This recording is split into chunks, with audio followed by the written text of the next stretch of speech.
Can everybody see Adriana wrote nice and big? I can clearly see her letters. That's really nice. Good.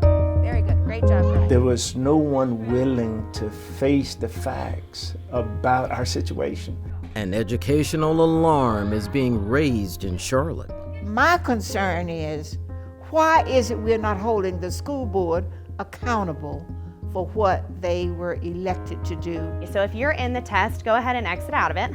And voices of concern are also being raised. To sound the alarm, to let the various members, our community at large, know how bad the failure rate is amongst African American students in Charlotte Mecklenburg Schools. In a year where a pandemic has dominated the headlines, there's an ominous educational reality with an even deeper impact for African American students that has been brewing right here in Charlotte.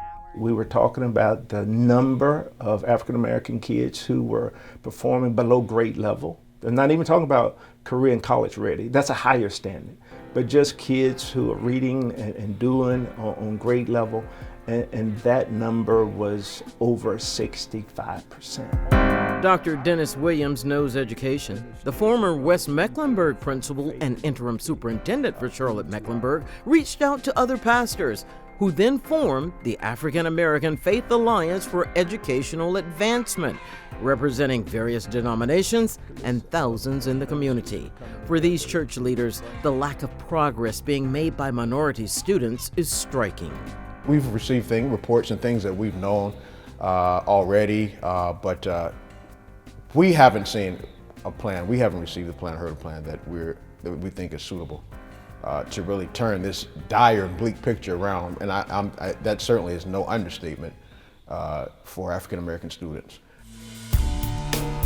Their collective concern prompted the Alliance to take out a full-page ad in the Charlotte Observer to point out the disparities and the dismal rates of passing by African American students, as noted by CMS. One number that really blew me away, if you look at math at the high school level in terms of those kids who are African American who are ready for college or the workforce, only 10%. A closer examination of the numbers also shows CMS may not be providing the plans that the state requires to aid faltering students. 65% or below. The state says that if you're below grade level, there's a state mandated plan that you must have in place, a multi-tiered system of support. And when we look to see for these kids, these 65% that are below grade level, do they have a plan in place? No. 3% of them do. That's inexcusable. The lowest performing schools are in my district, District 2, District 3, and District 4. And they are majority African American. They are African Americans. African Americans. The former teacher and widowed former First Lady of a major Charlotte church, Commissioner Vilma Leak, also points out churches offered to aid in closing the educational divide during the pandemic. During this period, you had over 3,000 or 6,000 black children that were never found and brought into the process, who did not have computers, who were not afforded the opportunity, as was offered to the school system, to utilize churches who have Wi-Fi, who have teachers in their buildings as members of the congregation. Yet the Alliance points out the disparities were apparent long before the pandemic. Even before the pandemic, students were failing.